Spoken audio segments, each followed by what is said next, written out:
Today we're going to talk about poop.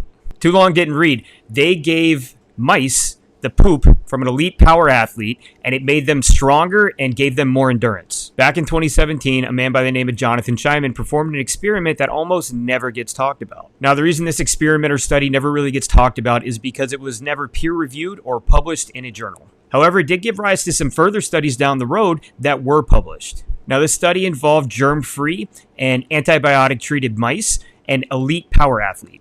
Now, a fecal sample was taken from this elite power athlete and fed directly into the stomachs of the mice via gavage technique. Now, the purpose of this study was to see if the gut microbiome from an elite power athlete could enhance the physical capabilities of these mice. The way this was performed is they took a fecal sample from this power athlete and fed it directly into the stomachs of the mice via what's called an oral gavage. The mice were then given 1 to 2 weeks to allow the new gut microbiome to establish itself inside the host. The mice then underwent endurance and strength assessments, which involved grip strength and treadmill running. Now, you might be thinking, like, how do we test the grip strength of a mouse?